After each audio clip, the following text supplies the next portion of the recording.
We'll call the meeting to order. Clerk, please call the roll. Hamilton, Yes. Rasmussen, Yes. Silvers, Yes. Hammes, Yes. Howley. Yes. Thank you. Are there any additions or changes to this evening's agenda?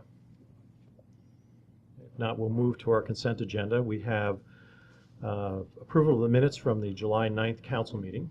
We have a approval of a liquor license for Torino's Pizza and Steakhouse. I'm going to open up my resolution for hiring in the fire department Brandon Book at $1,114.75 per quarter as a part-time firefighter. Also, approval of claims in the amount of $622,589.95. Are there any questions regarding those consent agenda items? Not entertain a motion to approve. Move to approve. Second. Moved by Hamilton, second by Rasmussen. Any discussion? Not, please call the roll. Hamilton, Yes. Rasmussen, Yes. Silvers, Yes. Howley, Yes. Revelinsky, Yes. Hammes. Yes. Okay, thank you. Now, council will move to those wishing to address the council, and first we have representatives from the Fairfield Coalition for Safe Meters, Simon Davies and John Brown. Simon? I think I'm the only representative. Okay. Well, John's name was on the form Okay, too, that's so fine. we're- It's possible to distribute one of these to each vacancy. So we have hopefully a copy for everybody on the council, and so basically Fairfield Coalition for Safe Water Meters is presenting a petition signed by 1,051 residents of Fairfield, which represents about 14% of the adult population. So this petition, which was hand collected, and this is a photocopy of everything, calls for a zero opt-out fee and also a prohibition on radio frequency meters within the city limits.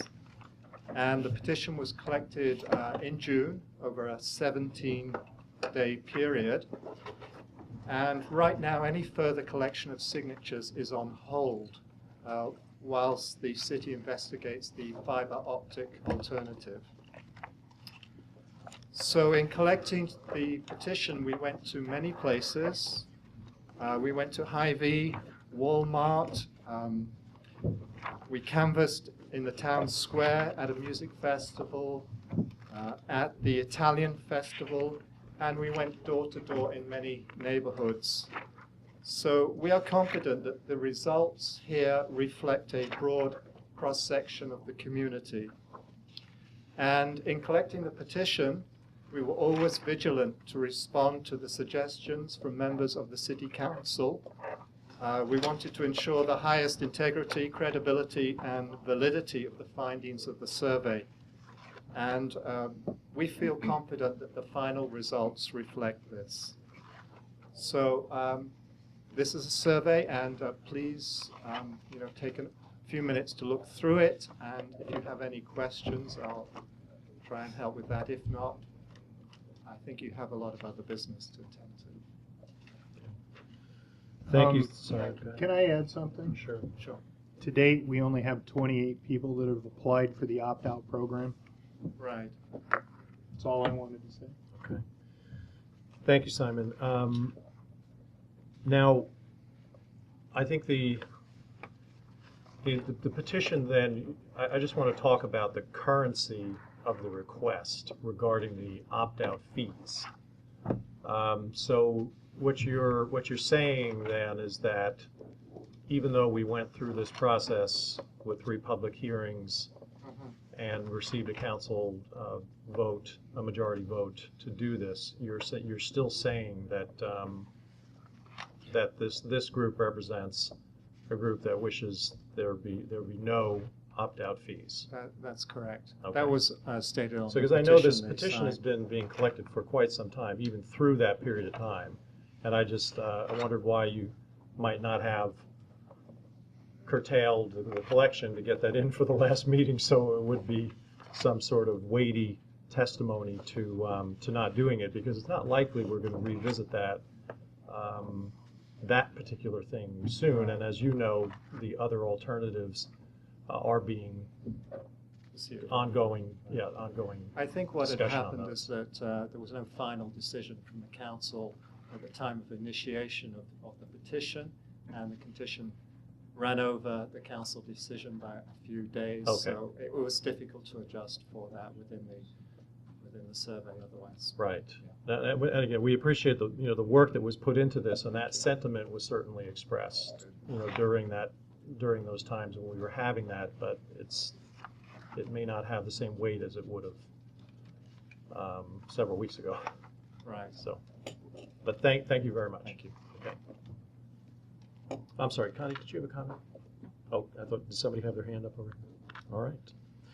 Then we'll move on. We have Kids Day coming up. And Yes, the Fairfield Kiwanis Club would like to ask permission to use the square on Saturday, September 15th for pancakes and Kids Day parade and Kids Day activities. This year's theme is Just Imagine, and it's coming up pretty rapid here. It's about 2 months away. So our parade route, we would like to have the same parade route that we did last year, which comes from the high school parking lot along Broadway across the north side of the square, turn north on Main Street to the south side of Howard Park, Grimes, across through Howard Park, and then south down Court to Briggs, and then from Briggs back to the rear entrance to the high school parking lot. okay. Thank you. And Captain Thomas, you don't see any issue with that in terms of the traditional parade route? No, sir, not at all. Okay. And Darren, the Court Street would be, again, partially closed, correct? Is that how we did it last year, or did you have it? I don't believe you had it. There'll be a minimum of one lane of One lane. traffic open all the way around the square. On the west side, it should be all 3 lanes. The north side, excluding the parade time, there should be 2 lanes, and there will be 1 lane on Court on the east side, as always. So there'll be parking and traffic available to move throughout the day, other than the time of the parade. Great. Thank you. Well, this is one of Fairfield's great traditions, as we all know, and a great activity that the Kiwanis Club puts on behalf of our community and all the kids. So I entertain a motion to approve Just Imagine for 2012, September 15th. I move for approval. Moved by Rasmussen, second by Hammis. Okay, since I couldn't see who that was, you're both looking at me. All right. All those in favor signify by saying aye. Aye. All those opposed, the same sign. I abstain. Next, council, we will undertake the award for Second Street reconstruction project. As you know, at our last meeting, due to ask to go back and review the cost of the project, since they did come in over the engineer's budget, and there were some items that we wanted reviewed. So, Kevin, would you like to update us on that? Yes, Melanie's Melanie? here to give us an update on what was a happy change order to see. Usually don't see them go in this direction. But Melanie, Yeah, go it's ahead. always a good way to start out the project by saving a little bit of money. You should have on your action item a copy of my memo giving the summary of what's going on here. As a little bit of background, we originally thought of using the fly ash subbase as a way to use the rock that the sewer contractor had in there and save the city money by keeping the contractor from removing it and then putting it back down, essentially. What it turned out is with the way the street bids came in, removing it and putting back in was cheaper than reusing it. And that's where we see the around $20,000 for the modified sub base or the rock base. The 6,500 is removing it, removing the waste material that's there now. That gives us a savings around $9,800. However, with some work that Daryl's department has been doing with the homeowners along that street, they found some storm sewer work that needed to be done. And that additional storm sewer brings the net bid price to around $3,600, so a savings over the original bid. I would propose that we would, when we send the contract to the contractor for signatures, we would put a change order right with that contract so that when they sign the contract and after that you sign the contract, the change order amount is agreed to in the very beginning of the process. Okay, thank you, Melanie. So your recommendation would be to approve based on To that? award Award. the contract based off of the change order that you have in front of you. Move to award contract. Moved Second. by Hamilton, second by Hallie. Any other discussion? Not, please call the roll. Hamilton, Yes. Hallie, Yes. Boyer, Yes. Hammes, Yes. Rasmussen, Yes. Silvers, Yes. Revelinsky. Yes. Thank you. Council, you did have on your desks another resolution for employment for, let's see, Fitness instructor. this is for Amanda Hain, fitness instructor at Park and Rec at $10 an hour. So I'd like to ask for your approval on that hiring as well. So moved. Moved by Boyer, second by Hamilton. Any discussion? Not, all those in favor signify by saying aye. Aye. All opposed, the same sign. Thank you.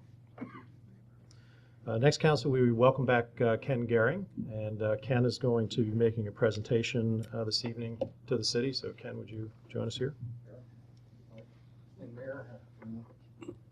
Well, okay.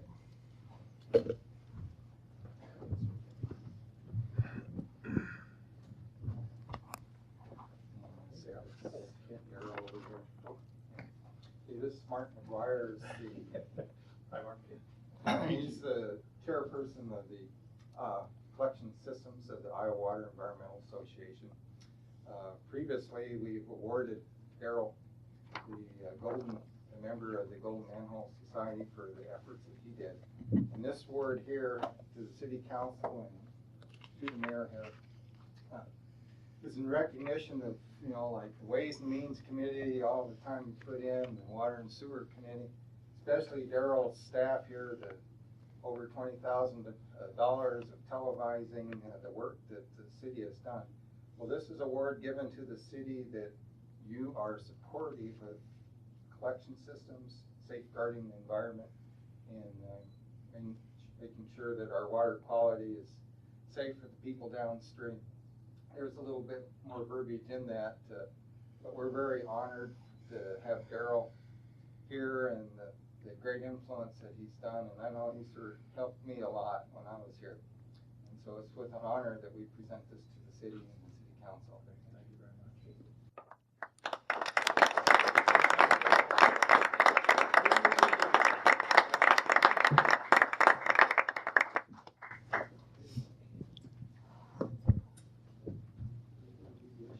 Thank you for giving me the opportunity to address you. I just wanted to go on record as saying you also have Ken Gehring was a recipient of this in the past. So as far as I know, you guys are the only ones in the state that have two individuals from the same city that have been recipients of the Golden Mantle. So kudos to the city of Fairfield for being very progressive in their attitudes towards their water and wastewater. So Thank you very much. We do appreciate that. And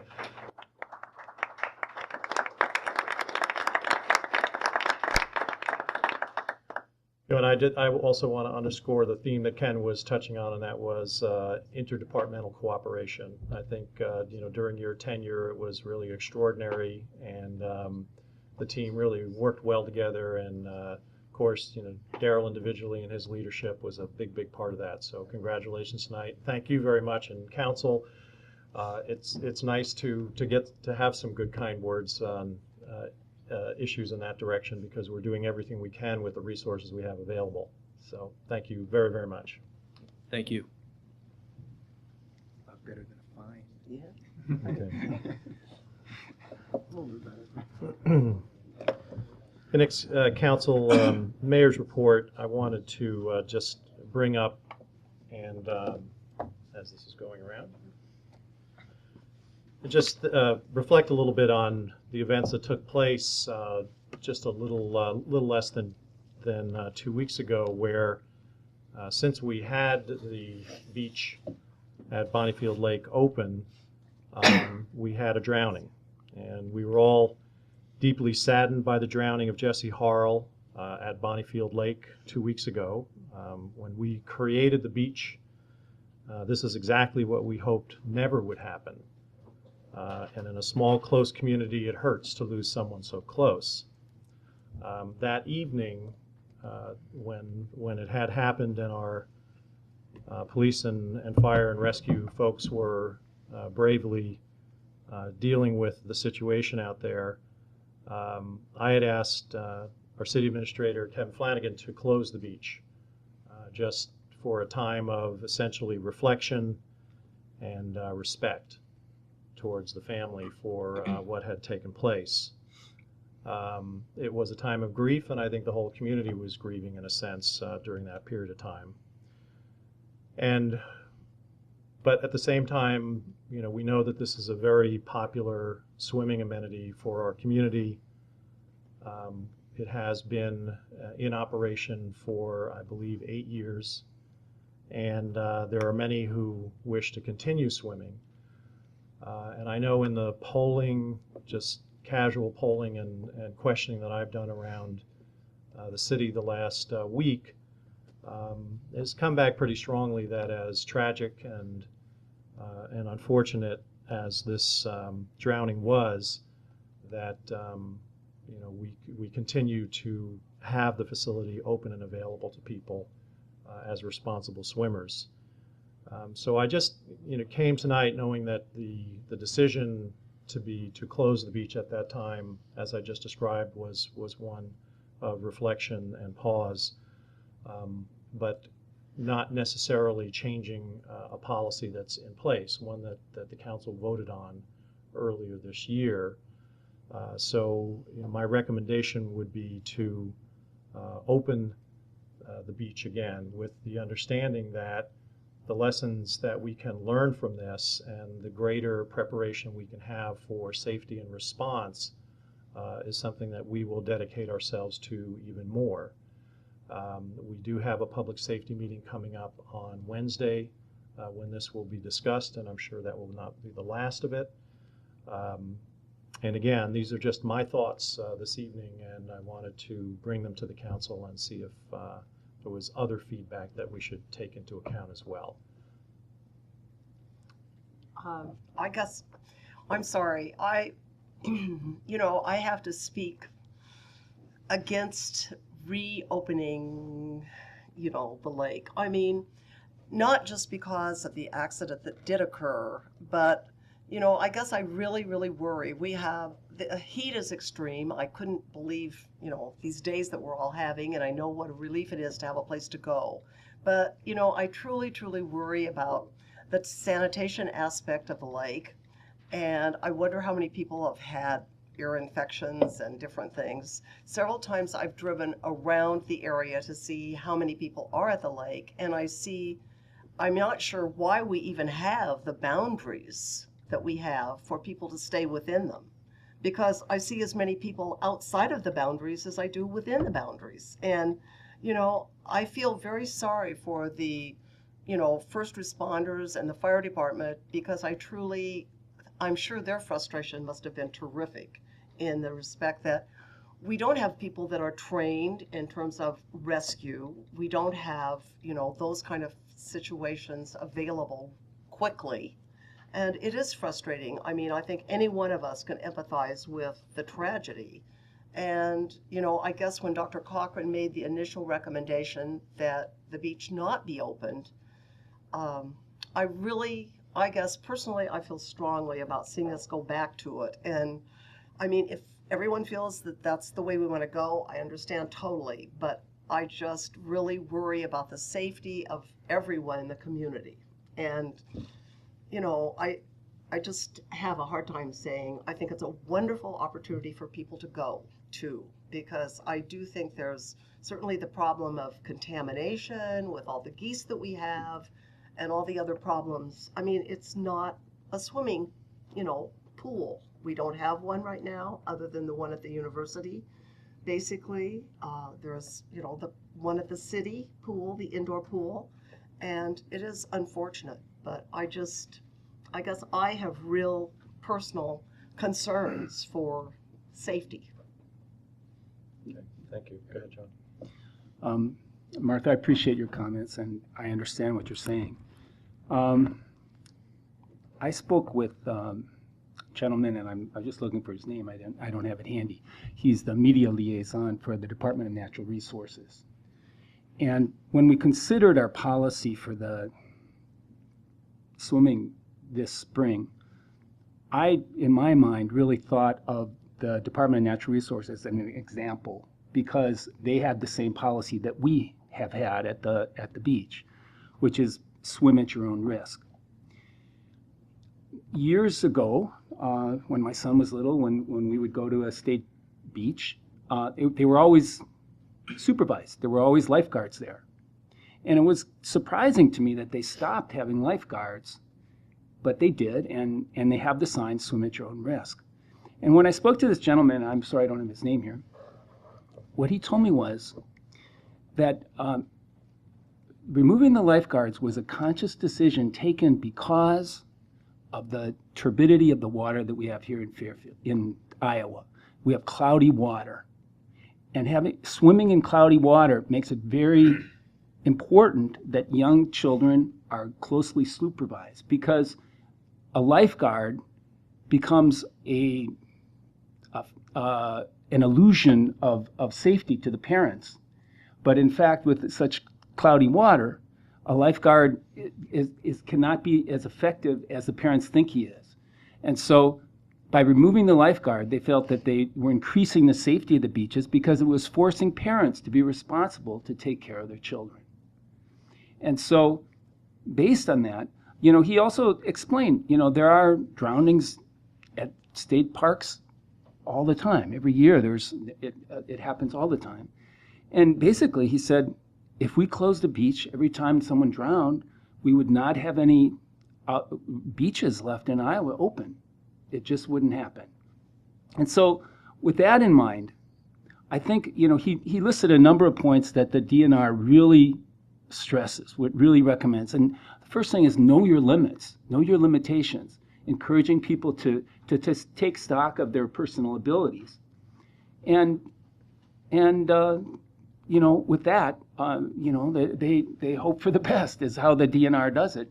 And so I have a different opinion, Martha. I really feel that, you know, the number of people who are served by water activity, especially this time of year, especially on this hottest day of the year,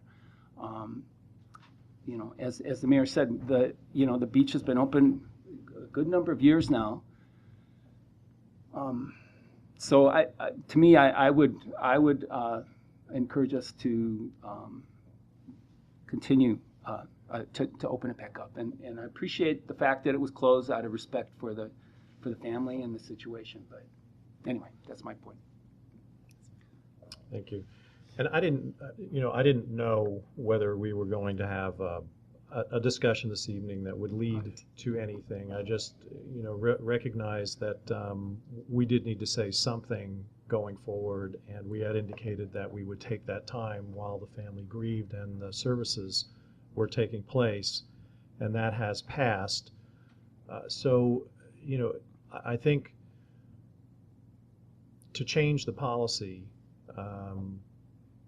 is something that I think the council could could and should take up with the Park and Rec Board. And I'm just wondering whether that's something that would be better served over the winter than to do it as a reaction to the events that took place, and maybe not. Maybe we should do it immediately. But that's I think we're here now, and if there are other discussion points, I think I'll invite those now. I know that some members of our safety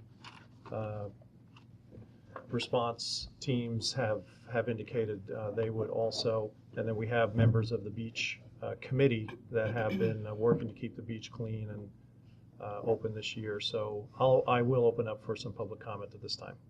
Just so all you folks are aware, I did ask that the chief and the assistant chief of the fire department attend. The assistant chief 6 was at the response, and also Deputy Josh Terrence was the law enforcement supervisor on scene. And so I asked these 3 gentlemen to show up if you folks had any questions at all in reference to the response. We've had several meetings. Both Assistant Chief 6 and Deputy Terrence have told me that at least 30 people were screaming profanities for law enforcement and fire officials that arrived on scene to enter the water. I am happy to say that the officers, deputies, and firefighters on scene did make the right decision.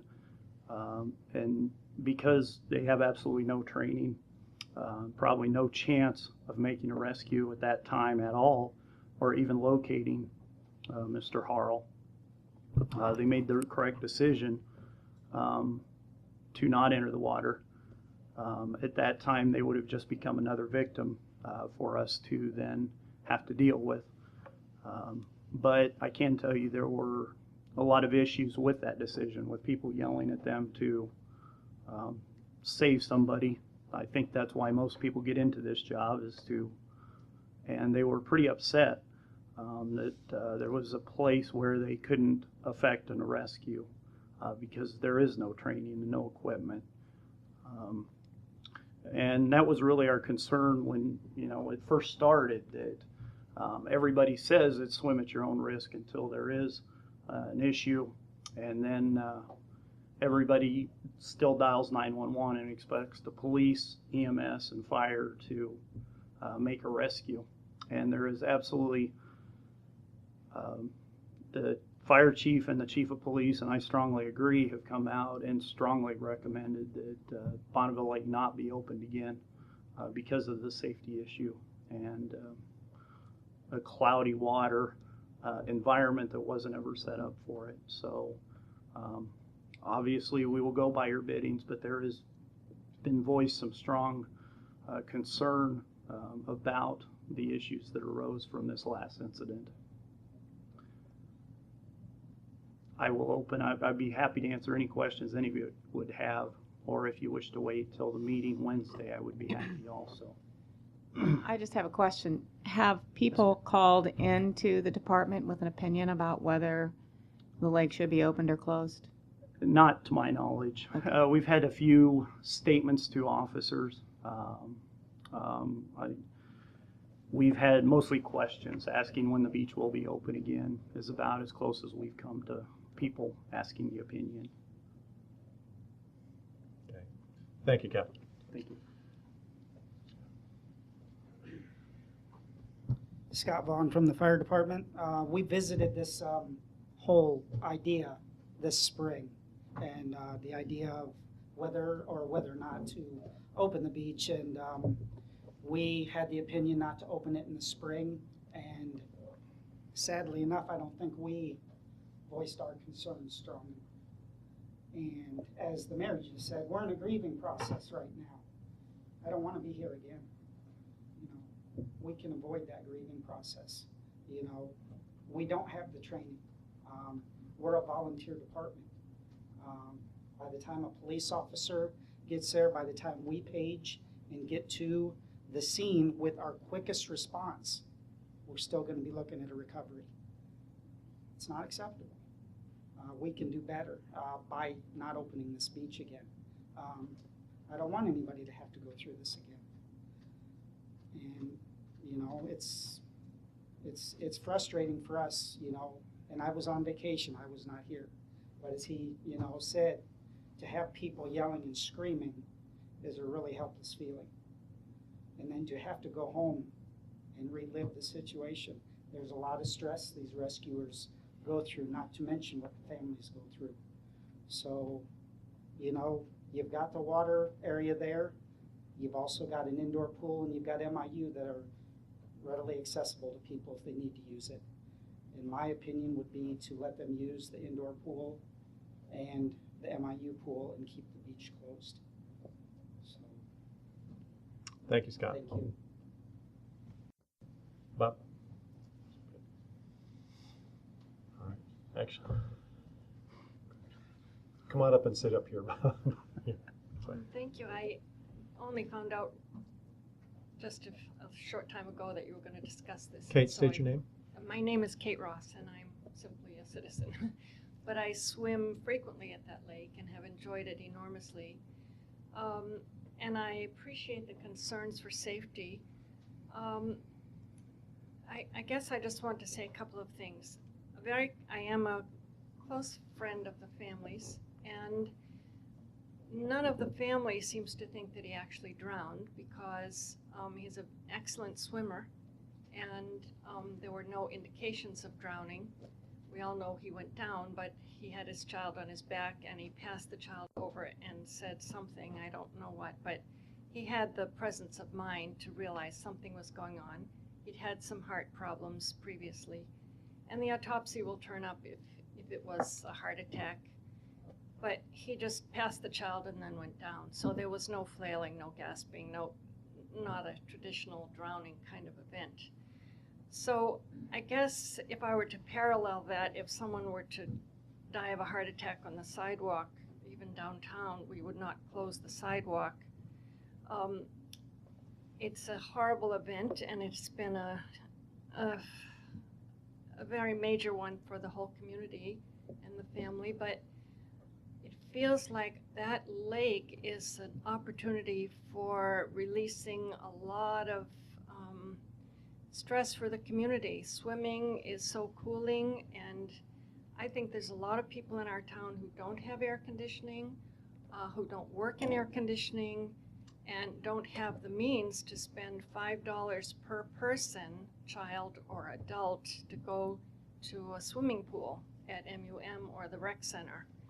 I know there's a lot of people who don't have that money, and those places close. So you can go drop by the lake after a long day of work and just jump in there and have a good cool off, and bring your kids for free of charge and let them make little sand piles and so on.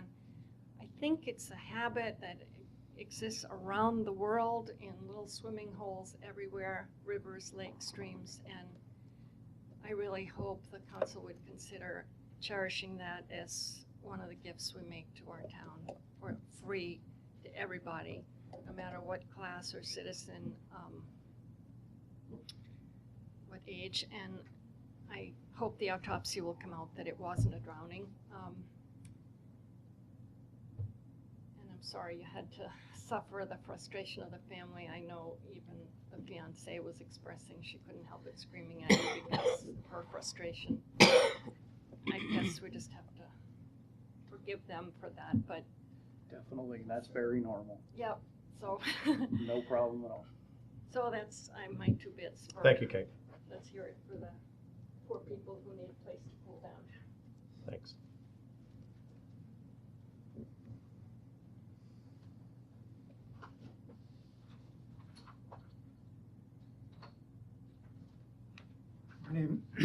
My name is Bob Klauber. I'm the head of the volunteer committee that maintains the beach. Has been instrumental in setting up the beach before I was a member of the committee. Let me first say I'm very sensitive to many of the remarks that have been made tonight, and even speaking of it, I'm saddened, if you can probably tell by the tone of my voice. This is a truly tragic event, and I'm truly saddened, personally for Jesse Harrell, his family, and his friends. And I think every beach volunteer on my committee, and no doubt every beachgoer shares those sentiments. Let there be no mistake about that. But I think the question then is, where do we go from here? And as background on my answer to that question, I know there's risk everywhere in all human activities. As has been said before, when someone dies in a car accident, we don't close the highway. We don't ban driving in Fairfield. When a man died jogging on the trail last year, we didn't blockade the trails and prohibit jogging. 2 years ago, a man fell out of a fishing boat and drowned. We didn't outlaw boat fishing. When I first arrived in Fairfield, a preschool girl suffered serious head injuries from a home run ball. I didn't hear anyone suggest that we shut down the softball leagues. And there have been a number of deaths in Ragbri, and they continue, and yet the event continues every year. Further, if such accidents were the criterion for keeping them open, the great beaches along our Great Lakes and the entire east and west coast of this wonderful country would have been shut down years ago. Why should we be different? I spend a lot of time at the beach, and I know that in the course of a summer there are probably over 1,000 people, different people at least, who use that beach and love that beach. It's easily the most popular facility Park and Rec has. On 4th of July alone, hundreds of people went swimming. With response to your question, ma'am, your issue, the sanitation issue, the water is tested every week by the DNR for E. coli, and our lake is consistently among the lowest in the entire state for E. coli concentration. In addition, as several in this room who helped make in a test, we spend a lot of time cleaning up after the geese over there. And it's a major effort of ours, but it's well worth it because we want to keep that place safe for kids, safe for everybody. I think we do a pretty darn good job, so I think the beach is pretty clean. As far as safety, we'll be at the meeting Wednesday night. A number of us have suggestions we would like to see implemented in that regard. You folks on the council tend, more often and for whatever reason, to see members of the meditating sector of our community stand before you championing certain causes. This is true for the beach as well. But with regard to actual usage, I would like you to know that in my estimation, approximately 80% of the people who use the beach are non-meditators. I say this merely to point out that it's a facility that is shared by a diverse range of Fairfielders, even though it seems to be led and championed by one particular sector of our community. I believe there are many more citizens interested in keeping the beach open than in closing the beach, many more. As with much in life, people have choices and there are risks. But are we not here attempting to serve the interests of the public? And the public very much seems to want the beach to remain open. Before the beach existed, a survey was taken on a number of things Fairfielders would like to see implemented. The beach was in the top 2 of a long list. I believe the issue is whether we want to allow people to determine which risks they wish to take on their own, or deny them the choice out of concern for their safety when they themselves do not express that concern. I ask you to vote to reopen the beach and allow our people the liberty of deciding for themselves whether or not they wish to swim in Bonfield Lake.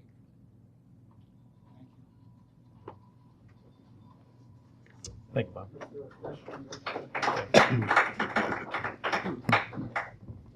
Yes, Karen.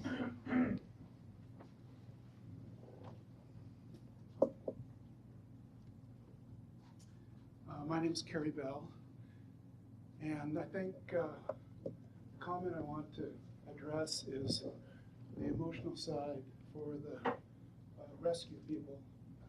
And I acknowledge and recognize that, as Kate just pointed out, they are under emotional stuff. They are going to be screaming and shouting in that sense. And you probably have similar situations going to a fire where somebody's inside, but the building is burning so much that it's not the right decision to risk your life to go to try to save somebody else's. And so I agree with that decision not to go into the water at that time, because that wasn't the right choice. But I just want to reiterate that just because that emotional state at that time as part of a tragedy, like Bob pointed out, there are so many other events that we have that we don't close whatever it is just because we had some kind of tragedy in that environment. And so I don't see the connection between the tragedy and keeping the beach closed. Thank you. Thank you.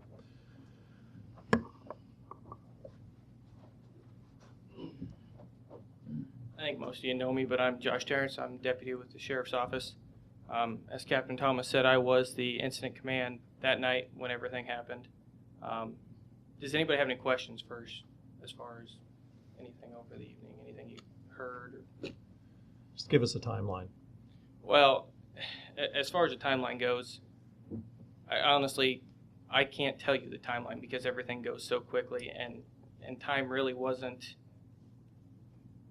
an issue, which kind of brings up my main point as to this.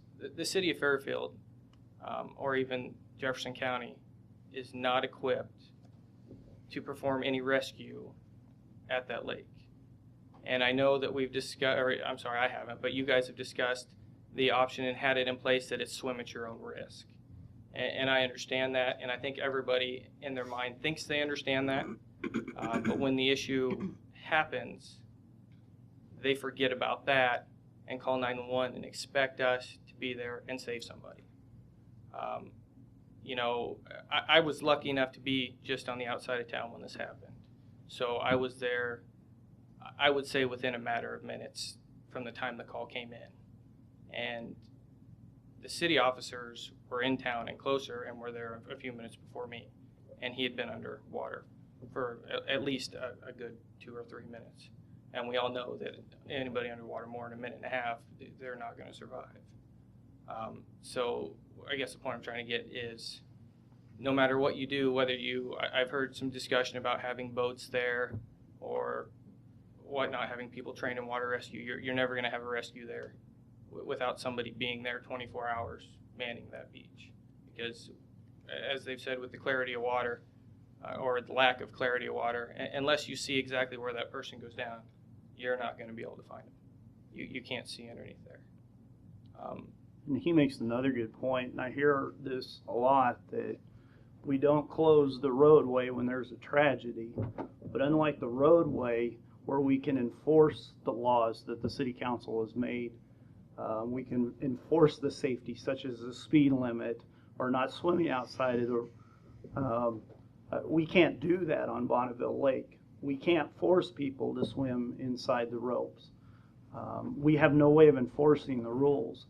And we also have no equipment. We can rescue people when they're in an accident on a roadway. We can rescue people when they have a heart attack on the sidewalk.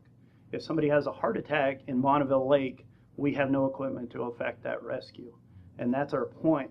We're not trying to take rights away from the people. Our job is to make everybody in this community safe, and you are not safe if you're in Bonneville Lake. We don't have any way of rescuing. We just don't have the equipment or the capability to do that. Sorry, Josh. That's exactly what I'm trying to say. You guys are going to make the decision you want to make, obviously. That's the council's job. But I just want you to understand, from our rescue standpoint or emergency services standpoint, it's always going to be a recovery to us. Because we get there as quick as we can, we rush down there, and then it's sit and wait, because if we don't see them going there, there's nothing we can do. I mean, that's the bottom line. Thank you, Josh. Well, I think, council, that the, oh, sure, John. I'm John Morrissey, your city attorney, and I was at a meeting you had a couple of years ago, and you were talking about the status of the lake and liability. And this room was packed with people, and we had a lot of questions back and forth about liability. I've been around 10 years ago, too, when Ron Adam was sitting across from me, and Ron pronounced that if this doesn't work, and people don't take our rules seriously, we'll close it. That didn't happen. What happened was we went from the roped area, which everybody was anxious about the sand beach and so forth, to a group of people that advocated that they shouldn't be confined to the rope. At one time we had a dock out there. We've had that concern turn into liability concern about people diving off of it. Platforms where you don't have clear water are always a risk. And then, as was mentioned with the turbidity, you have another kind of hazard, and that's called attractive nuisance. Any little kid can disappear just like that, and it doesn't make any difference if the parents are watchful or not. You're going to get a call to 911. So we talked about all of this in terms of, first of all, the expansion out to the rope barriers beyond the beach barrier. And then we had a kind of go to this rec center, prove that you can swim outside the ropes. We had an advocacy group that came in and said, we don't care what you say, we're going to swim anywhere we want to on the lake. And we tried to impress upon them that, well, down there on the southern end of the lake, you've got structure underneath the lake that has to do with our water system. And so we have a legitimate reason why we don't want you everywhere in the lake. Now, I'm not going to be there Wednesday night. I've got another meeting. But I want you to think about this when you talk about it in terms not only of safety, but in terms of liability, that maybe the community will learn something from the tragedy. Jesse wasn't in a place where he was in a particularly hazardous part of the lake, and he wasn't in a situation where he was doing things that anybody's rule prohibited. So don't get me wrong about that. But if you come back on this in terms of what can you do to have a safe place if you decide swimming is what the public wants out there, maybe it's time to go back to what Ron Adams said. If they won't follow the rules, they set their own demise. We close it if they don't follow the rules, and then put some rules in about where it's safe or safest, because I agree with Captain Thomas. If you have an area that you're at least trying to restrict it so that you can enforce it, maybe you've got something that you start, Ken, feeling more safe about. But right now, that whole place is fair game out there, and people do go wherever they want, and there isn't any way that our public safety people can do what they need to. There isn't any way that we can guarantee that it isn't a liability issue always for you as a council, and there isn't any way that you can really tell the public what the public probably wants to hear. It's just a dilemma you're going to have. But please think in terms of what were the rules that look like they made pretty good sense in the past, and what would it take to try to enforce them, and then put it back on the public as far as whether if they really want it, will they follow those if that's what you do. Okay? So John, I have a question for you. So help me understand the difference between the liability if we're telling everyone you're swimming at your own risk versus closing it and they swim at their own risk anyway. Right. You're still going to have some because to me it's not, there's not a lifeguard there, so that's a swim at your own risk. Right. And if we close it, then is it a criminal? I mean, help me understand that, the difference. Right. Well, if you close it and people go on it, yes, it is a violation. Probably what Captain Thomas is alluding to, though, is that his officers in uniform are probably not going to wade into the lake get someone out of there, although I think that may happen occasionally. And they are going to enforce it as far as after hours swimming and things like that. They already do that. But if you say that nobody can swim there, that's probably easier to enforce than anything. But if you have a confined area, and you go back to the original dreamed beach concept with buoys around it and generally a safe area with a wading level and so forth, even that can be a risk. And from the standpoint of the water clarity and small children, it's still going to be, if you have it there for them, there's already a liability because they are the ones that are going to give the definition to attractive nuisance. Somebody's out there with their kids, they've got the neighbor kid along, they think they're watching everybody and they forget about the neighbor kid for a minute and that kid's underwater. You know, we have a search on our hands and a liability on our hands because that little kid isn't going to pay any attention or understand what our signs may mean everything to for an adult. So there's that spectrum of risk anytime differing ages are out there. And then I guess it also depends upon the conditions at the time. I think probably you had a good answer from Bob Clobber as far as the concerns about water sanitation and stuff like that. That's also another potential risk we have. In some way, we're going to be involved in that for allowing it. So, anyway. Thank you, John. Well, I think this has been a very good discussion, one that I think there are sincere, very sincere points made on both sides. There's no question about that. I didn't intend tonight to bring this again to a vote. I felt we needed to, we needed to address it. We needed to talk about it. We are committed to a strong discussion about safety going forward. And I think if there is a major change in policy, it would be better served if it were done outside of the season. But again, that's where I am at this point. I have one comment to make on this.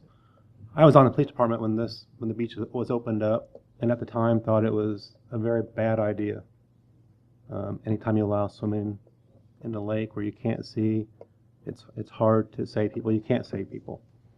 I also know from my experience in law enforcement, we go to lots of calls or had gone where you get there and you can't do anything. It's not only drowning, it's lots of different calls. We had a man drown at Walton Lake several years ago. No one could save him. When I was 5 years old, I had a brother drown in our farm pond. My parents did not stop us in the future from swimming in the farm pond. We continued to do that. That was a tragedy. The sheriff's office was out there. Bill Langstead remembers being out there when he was the sheriff, rescuing him from the farm pond. It's a tragedy anytime you have that. But as it was stated, every lake in Iowa that has swimming and is murky has drownings, has tragedies. I don't know if a year when we don't have a pool in places is a year to close that. And it probably will be in the off season, I'm guessing. But if you swim in murky water, there could be tragedies. Whether it should be closed or not, I don't know. Whether there should be more safety things out there, yes, there should be. The police and the fire cannot make rescues. That's impossible. It can't happen. It will never be able to happen. Okay, thank you. Thank you. I am going to make a recommendation to keep the beach open for the remainder of the year with our safety discussions. And if council feels differently and would like to take some action tonight, make a you're motion. welcome to. I did not make a motion. I know you didn't, Martha, but you're It's more the only thing I didn't do. you're welcome to. Again, go ahead. I'm just need clarification. So do you want to do do a vote tonight, or you want the safety committee to talk about it on Wednesday and bring a recommendation to the council in the next meeting? I think if the Public Safety Committee, were to discuss it, that's fine. I mean, I'm just taking the continuity of events where I had made a decision with city administrator to close it temporarily, and just recommending that we reopen the beach but have our discussions. And I think everything is on the table in terms of what we've discussed tonight, in both the public safety meetings and with the Park and Rec Board, and wherever it goes from here, it goes. But for tonight, that would be my recommendation. I mean, I guess I'm in agreement that, as unfortunate as it is, and although I don't swim out there, I prefer a pool because I do like the clean water. There are many people who really do enjoy it, and I guess I would like to see them to be able to enjoy it again. And however we can make it more safe with recommendations from the committee, we can talk about those in safety committee and implement as much as we can, and also, you know, encourage citizens as much as possible to buddy system outside the ropes, you know, whatever they may be, where we can improve safety. But you know, I would be open to making a motion of reopening the beach at this time, and again, further discussion with all people involved to make it safer, to make it more comfortable, and I would probably agree with law enforcement that, you know, and understand so that it is going to be a rescue operation going forward, unfortunately, but that is the nature of it. And but you know, people have been swimming in murky water for thousands of years, and I mean, I did as a kid and enjoyed it, and I'd like to see it happen again. I think it's a nice amenity for Fairfield. All right, so we will take a vote then. There's a motion. I would second. By Boyer, second by Revelinsky. Mayor, if Yes, I could, discussion. I just want to reiterate what you said earlier about the public safety meeting on Wednesday at 5:15 here in the council chambers, and I will do my best to make sure that all sides of the table have a chance to speak, and that they feel like they've been heard. And I would like for the fire department, the sheriffs, and the police to come with their ideas, all of them, even if you might seem like they're little. All of those ideas are welcomed, and we'll discuss everything, and then we'll come back with a report and if there's any action. Okay, thank you, Susan. I appreciate that. Any other discussion? Now, please call the roll. Boyer, Yes. Revelinsky, Yes. Silvers, Yes. Hamas, Yes. Rasmussen, No. Hamilton, I'm going to abstain until after the safety committee on any decision towards the beach. Hallie. Yes. So that passes 5-1, and we look forward to the discussion on Wednesday and to keep a close watch. And I think that those last comments about, and I empower the beach committee, please, to remind people of their responsibilities at the beach and to look out for each other and to steadfastly adhere to the rules of the beach going forward. So thank you very much. Next, council will move to our committee and board reports. We have a property committee report. Yes, we do. We met at 6 o'clock tonight just prior to this meeting, so I have some chicken scratch notes here to review. We discussed several items. The first was a donated building on 23rd Street, but we're going to discuss that in the next segment under Kevin's report. We had also nuisance property at 206 West Adams that Chief Vaughn brought to our attention. Has lots of broken windows in it. The yard needs some work on it. Lots of nuisance around the property. Front doors been damaged. There's been a lot of vandalism there to the property. Mr. Bacher, Doug Bacher, was also in attendance. He's the owner of the property. He's evidently been sent lots of letters, phone calls, and not responded to them. We set up a plan at our meeting to have him begin repairs of the downstairs broken windows immediately in the door within the first month. And in 2 months, have the broken windows, the property cleaned up, picked up, and taken care of, and be in contact with Chief Vaughn on a regular basis. He agreed to do that. Chief Vaughn agreed to redo that, and we'll revisit that in 2 months and see what progress has been made down there. Our next subject was Horseshoe Trailer Park. Mickey Elson was in attendance and discussing the trailer park and his progress at Horseshoe. He told us that all the trailers there that are still there are occupied. All the junk trailers have been removed from the property. He's been continuing to clean up the property, working with Alliant Energy to move a gas line that's been put in illegally under some trailers. So they're going to put that in out front of the trailers. He said there was one tenant with some debris out there still that he's working with to get removed. And he's also in works to sell the back acre off of the trailer park, the part west of the Horseshoe Turn, to a connecting business. He did not say what the business was, and that would get rid of that back portion of the trailer park.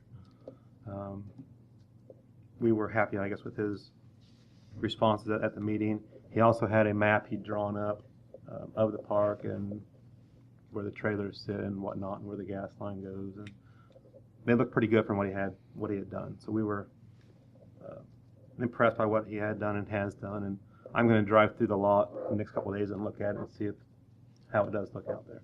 Scott and I did that fairly recently, and it is pretty impressive when you consider how many vacant trailers there were at one time in that court. It's pretty amazing. And he's current with the city as far as his water bills. There is a discrepancy on that, and he's meeting tomorrow with Kevin to discuss that. Here. Thank you. Yes. I wasn't here when at the beginning of the meeting when you asked for additions to the agenda. Our Ways and Means Committee did meet this past 2 weeks, and unfortunately I didn't file a written report on it. Okay. But so you give a report with verbal report with no action. Okay, that'd be fine. Let me just ask if Tony's finished. No, I've got 2 more. Yeah. Oh, I'm sorry. Yeah. I apologize. That's okay. Didn't mean to steal your thunder. I'll go through the non-action item next. We had a request from the new owner. Evidently, the Mainstay Inn has got 2 portions. It has the portion that's on Main Street and a portion on Hempstead. The back portion is being purchased or has been by another person, and they wanted to somehow go with the first people and get a permit, kind of join them together, I guess. And we told her she'd probably have to get a separate permit for her business because it was 2 separate locations, 2 separate properties. So she was going to look into that. Yes, typically, Your Honor, you won't have a permit being an extension of another permit for 2 different owners on 2 different pieces of property. And also, there is a possibility that bed and breakfast will not actually continue to exist as a bed and breakfast. So that may create certainly some permit challenges. Typically, people will get their own separate permit for that operation. I have no reason right now to believe that wouldn't be a reasonable operation for that building. So we're going to look into that over the next couple of days with them and see if we can get the correct permit issued and settle that. And our last item we took action on and are recommending for council action tonight. We had a request to name the wetlands by the new community orchard that has been brought into the city. We talked with both Ron Blair and Denise Rush. She's with Leopold Group. He's with the Trails Council. The Trails Council, I guess, was instrumental in getting the land for the city, the wetlands. They both request that it be named the Jack Eastman Wetlands. He's been evidently a big proponent of water quality and cleanup issues around Fairfield for quite some time and passed away last July. We promised them no money for a sign. They want to put a sign up there calling it that. As the committee, we voted to approve that and recommend to the council to name those wetlands the Jack Eastman Wetlands. Okay, great. Thank you. So we have a motion by Hammes to name the wetlands after Jack Eastman. Second. Second by Hallie. Any other discussion? All those in favor signify by saying aye. Aye. All those opposed, the same sign. Thank you. Got everything? Yes. Thanks, Tony. Next, John, your Ways and Means Committee report. Yes. We did meet the week before, or early last week, was it? Or was it the week? Anyway, we met since our last council meeting. And we did consider a number of different scenarios as far as borrowing money for our new recreation center and outdoor swimming pool that's being planned. I think most people have read about it in the newspaper. It was a very good report that appeared in the paper the next day, and it made me lackadaisical about filing my own report to the council, unfortunately. But essentially, the outcome was, in considering the different scenarios, the amount of indebtedness that the city presently has, the amount of indebtedness that we thought would be safe to go further into. Looking at the yearly paybacks, I don't have all the numbers for this in front of the council right now, but just as you probably read in the paper, the committee did vote to recommend the option that would be taking out a $3 million bond to contribute towards that project, which is liable to be quite a bit more. It costs quite a bit more than $3 million. And so at some point that'll be an election issue. It has to go into a referendum, and so that'll be what our Ways and Means Committee will recommend. Thanks, John. And again, just as far as background, the committee is still working to get pricing for both the pool separately and a recreation facility that would be tied to the existing recreation facilities. And once they have those as a background, they will probably come to you formally and request that you put on the ballot a question to approve a $3 million bond. So those would be the next steps. But having gone through Ways and Means, if anyone has any comments or questions for Ways and Means, certainly address them to them. But there will be nothing formally done until that due diligence is done and the committee is ready to come and request the council, which I suspect could be fairly soon. So I'm looking at Joe Carr and the audience representing his committee here tonight, because if you do choose to go for a November election for that, there's probably a early September date where we would need to have that approval. So your committee is likely going to be meeting again soon, and we'll take that up. But that was the discussion by the Ways and Means Committee. Yeah, it's our committee's hope to have as firm of figures as we can have as soon as possible. And yes, we don't have numbers, but the $3 million is very likely to be less than half of the total cost of the project. Right. Great. Thank you. Thank you, John. Anything else? No, thank you. Okay. Next, council, we'll move to our administrative report. Kevin, take it away. Thank you, Your Honor. Hoping to have that item that we just spoke about, the rec center effort, hoping to have that on our first agenda in August. I think the committee certainly is we're moving in that direction to try to. Right now, I'm also talking to a couple of different folks who are quite aware of construction costs currently and things like that, trying to sort of qualify some of this scenario here so that the committee itself can feel a little bit more comfortable about some of the estimates, preliminary estimates that we're just talking about amongst ourselves. And we've, of course, been discussing a couple of different ways that this scenario for that building could take place. I know this isn't on the agenda. We should probably wait till the next one to address that. But as far as the donated building goes, the donated building was, of course, given to the city. We have I've been working with Tracy on trying to get a private business entity into this building, and they had made an original offer to the city. Tracy and I spoke with those folks and made them a counter offer. I guess you could say these are very informal kind of talks that are going on. They came back to us. It is their wish that, and we went over this, of course, in property today, but it was their wish that the city lease the building to them for $1 a year for 2 years. At the end of that time period, they would buy the building from the city for $15,000. Of course, there's a significant amount of improvements that are going to have to take place on this building. Having been in it, I can say that. They would wish that the city give them a 3-year abatement upon them assuming ownership of the building, that in other words, in 2 years, they would get a 3-year abatement term for those improvements, so that the taxes that they have to anticipate paying are not significantly increased for what would be approximately a 5-year period for the gestation, excuse me, of the business. So they wouldn't see relatively a large spike in the taxes that they're having to pay for the building. Taxes would probably generate approximately around $3,500 a year.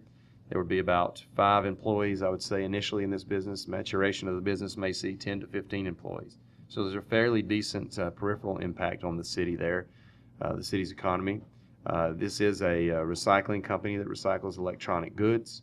Lead abatement is a serious matter in that business, quite a costly matter. And it's a business of, economy of scale makes a very big difference in the amount of profits, probably 10% or less. In doing the activity. So there's a fair amount of costs and abatement costs, environmental regulation, but also it's a huge need in every community. It's the toughest thing, being fairly familiar with the recycling industry, I can tell you it's the toughest thing you're going to recycle. It's going to be electric goods. Tough thing to get done. We would be a decent hub for these guys on a regional level, certainly providing them advantage and us advantage. They're a great partner to have in our community. And of course, it's a few jobs, but a few jobs are good jobs, and these are decent paying jobs. They're $25,000 to probably $45,000 for the person running the facility. Hard to say that at this point in this juncture, but we would strongly advise. I don't know if Tracy wants to speak to this for a moment. I know he was copying off a handout that he would like to get with everybody. Tracy, you would like to say a couple of words as well?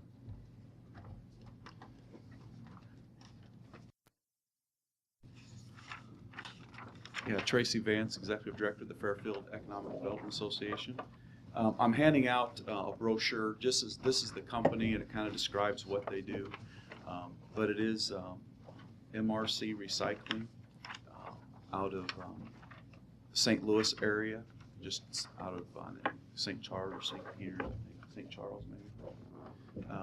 They have facilities in Independence, Columbia. Am I reading that right, David? Yeah, it looks like Crystal City. Crystal St. City, Louis. yeah. They are wanting to get into the Iowa market. I met with them, let's see, this is July, April, I believe. They were looking for a place in southeast Iowa.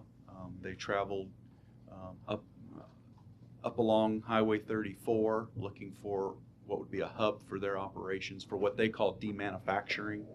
And so they would collect the electronic parts, TVs, computers, radios, telephones, whatever, and they would demanufacture them. Those that can be salvaged and maybe fixed, they would do that.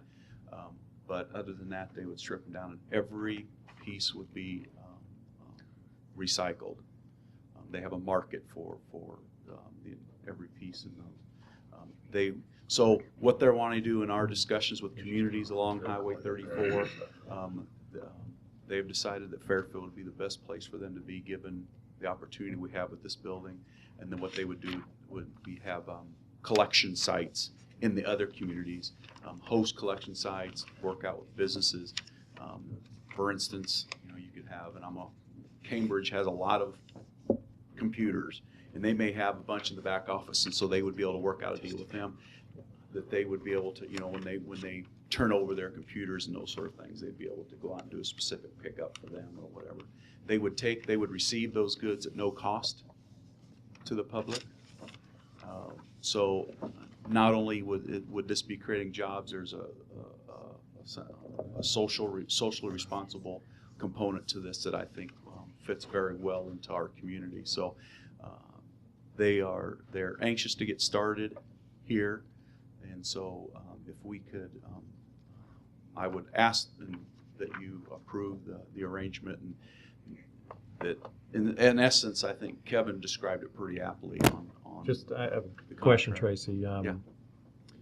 I think I agree with you on all those points. This company would be a good fit.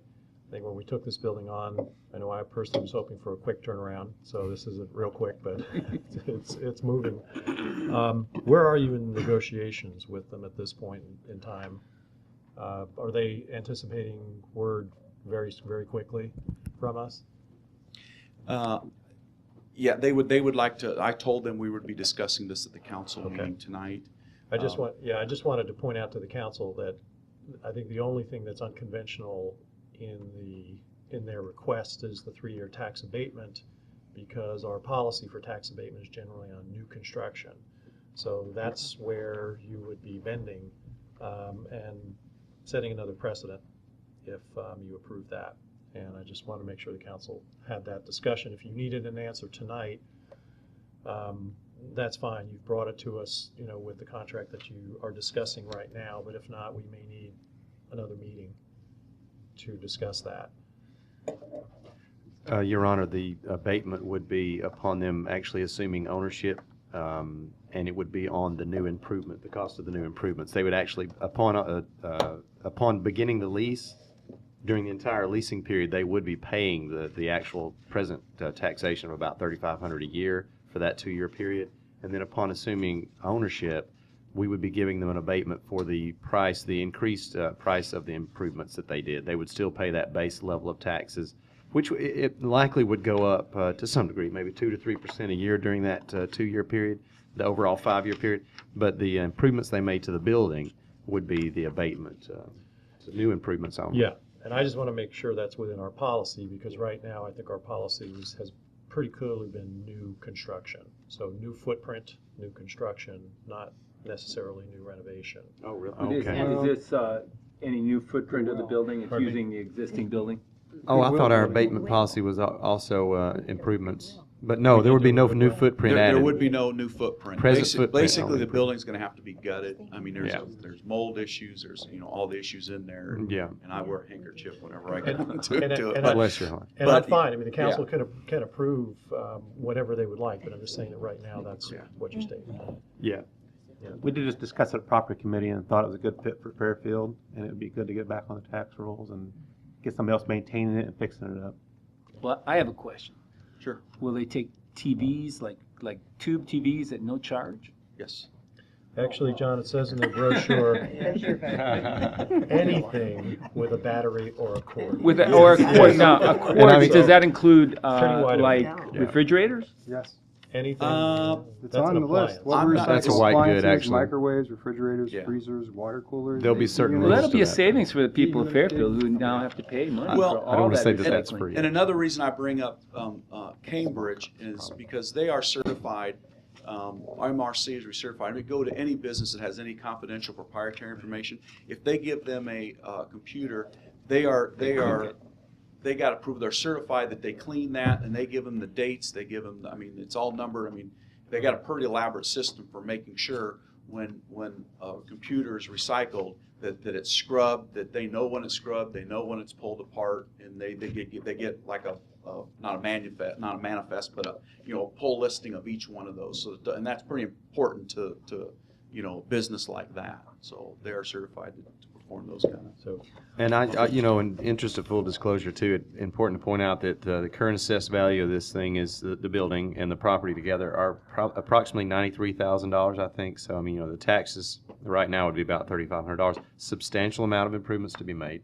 If the deal, it's essentially it's a business incubator we're looking at here, a business incubation kind of a deal. If it were to not work out, those improvements would be done to the building, and ownership would be retained by the city as part of the contract. I don't anticipate that happening. I don't think either Tracy and I, we both feel like this is a fairly a slam dunk if we were to engage in it as far as the success goes, because we offer a little more geographical benefit, I would say, than other communities that they're looking at. And it is, as in all deals of economic development nature, this is a competition. Not putting any pressure on council. I certainly don't have a big issue, don't see a big issue with waiting another meeting, but we had planned on getting back to the company this week, but if indeed, Your Honor, you feel like it's... No, I don't feel it needs to. I just wanted to inform the council, but if property committee came out, approving it, then I'd entertain a motion to approve the contract that's being negotiated now, if you'd like to make that. I'll make that motion. Okay. Moved by Hammes, second by Halley. Just a question for Kevin before we vote on it. You said the city retains ownership for the 2-year period while we rent it. Yes. the real renovations. And they're going to do some initial renovations just in order to use it, right? But those Yes. renovations would go on during that 2-year period. Yes, they would. John, They're going anything- to have to immediately do some things. Yeah. John, anything they do in that building will be I haven't been a there. vast, Yeah. vast Yeah. improvement. I would agree. Okay, So- that's so- my only question. Yeah. So I have an additional question. If the value is 93,000, why are we selling it for 15? That sounds like a wheel of a deal. As if I had a building that was worth 93, I wouldn't sell it for 15, even if it needed a lot of work. I think 93,000 is what I would call a generous assessment of it. You're looking at a property value, meaning more than a building value in that assessment, I would say, comfortably. And it's a good footprint. It's a good pad. It could be a very good building with some good improvements. That's probably what's holding that value up. The important thing here, though, peripheral impact. 5 jobs of an average of $25,000 a year, immediately recycled throughout the economy consistently. That's about $125,000. Roll that into how many families that might bring. There could be 4 members of that family, another worker, spouse, kids in our school system. Ultimately, I'll boil it down a little bit, a little bit more simply. Yeah. The lot is probably, FIDA has lots for sale out there for $25,000. 25 to 30,000. That are not selling. Yeah. We're selling a lot for $15,000, and we're giving them a building. And if you took a very close look at the building, you wouldn't mind giving it away. Right. I see it this way. That may be, but you haven't sold me yet, so. We advertise the building for sale. It's a generous deal, and we realize that it's, I think it's extending an economic development arm. It's allowing us to, the city to play a part with that property that we have, and I think, we were thinking higher numbers when we were first discussing this. We advertised it about 2-3 months ago for sale, and we've had no good offers on the building. Yeah, we could put major investment in the building and get a higher offer. I think that it's the business incubation model. It really is. I think the mayor has put that aptly. You really are selling a piece of property location and giving away a building that's really not worth that much. Yeah, I understand, and I still think the land's worth more than 15,000. But we're bringing in So- new business that otherwise wouldn't come here to our community, and that's, to me, a big plus. We're not making anything on the property sale, but we're bringing a business to our community with an asset that was free. It was donated to us. So, And it's a niche business within a very healthy industry for us, too. Not a lot of smoke being put out there, not a lot of water use happening. It certainly fits within what we're aiming for with the Go Green plan. Yeah, And by the way, if I can add, I think it is, I mentioned a socially responsible thing. It is adding a service that the way things are going may end up being forced upon, through EPA anyways. And so if we're able to do that, provide that service in the community with a partner like this, although I do believe $93,000 is very generous on Well, and heavy And metals I on also that think building. 15,000 is a low number, but with all the different value-added accoutrements, I think we're. And that's a good point, too, because possible mandates are on the way. I mean, heavy metals are a big deal in this industry that we're talking about. So you've got cadmium, lead. There's a lot of different things involved here that are becoming more and more serious. I guess I'd also like to see us stick to what the current code says about tax abatement. yeah, I was thinking about the Goodwill building that was not new construction, and we gave them the same abatement we give for new construction because they renovated it so heavily. We also gave abatement to the hotel that wasn't exactly on our books, but again, it's no cost to the city to do that, to incentivize this deal. It doesn't cost us anything. Currently, we have an empty because building. and empty lot. we aren't collecting those taxes now anyway while we own it. Collecting your own taxes? Yeah, and I hate to get too far out into the cosmos, but we are looking at the tax abatement policy and being a pretty healthy supporter of tax abatement, a liberal interpretation of tax abatements. I guess if that makes any sense, it's almost like turning it on its head. But basically, the more liberal our tax abatement policy is, the more we encourage. It's almost a job creation policy because people will do if you have a residential tax abatement, people will go out there and do a lot of work on their homes. A lot of times that's local folks who are getting those jobs, those bids.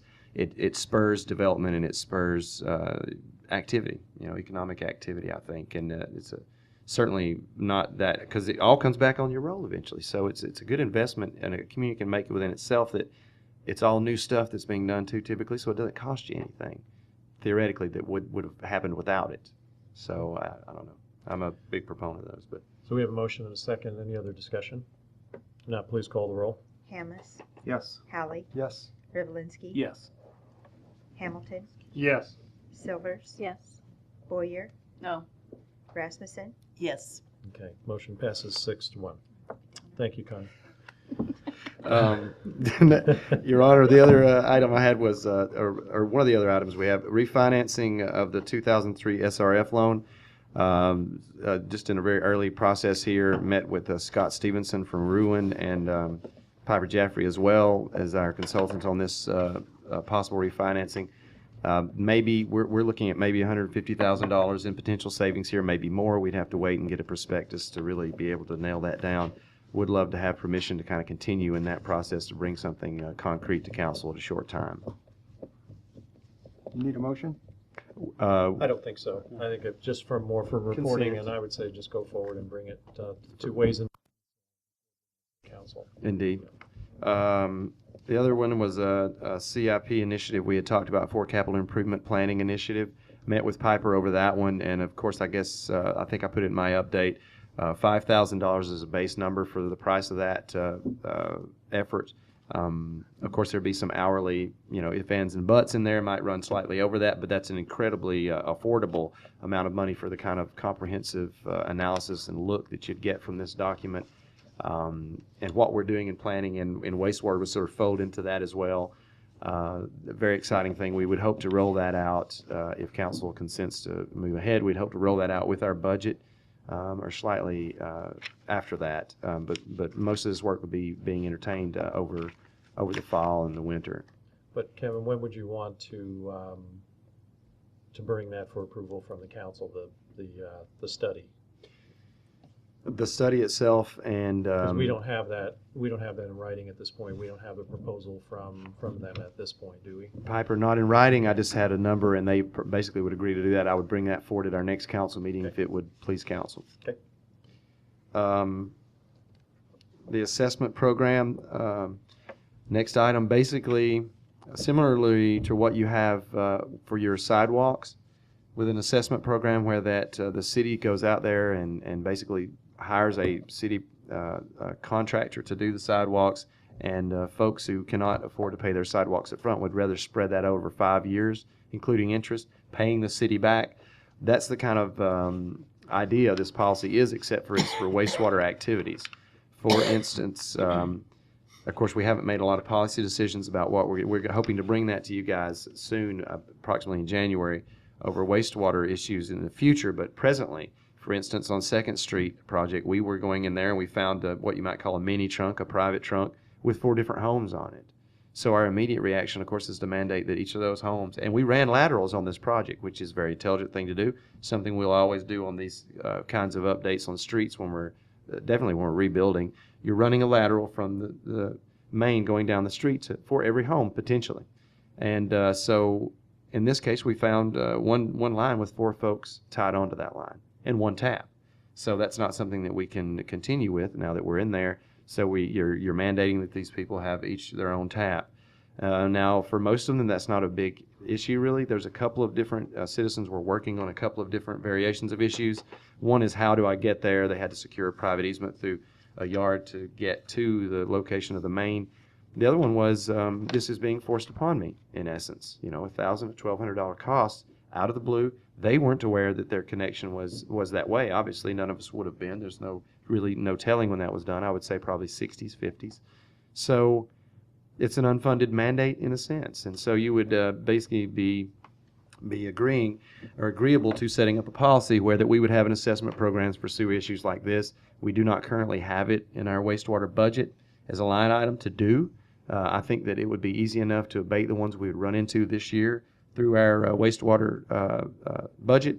And then over the fall, we would be setting up line items in order to undertake the activity in a serious manner, such as if we were to be actively engaged in going and televising private lines to look for sources of infiltration or major or significant inflow, and asking those folks that have that, we need you to line your your private sewer line from our main to your home. If you were to do that, you could offer that program as a way for someone, instead of paying $1,000 today, to pay $200 and approximately $15 through their assessment, special assessment on their taxes for a 5-year period.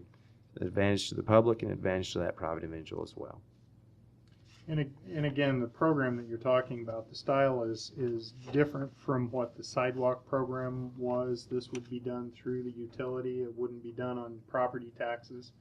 So it wouldn't be an assessment to the property taxes on the home. It would be shown on the homeowner's bill, and the interest rate would be very similar to what the interest rate was for the sidewalk program.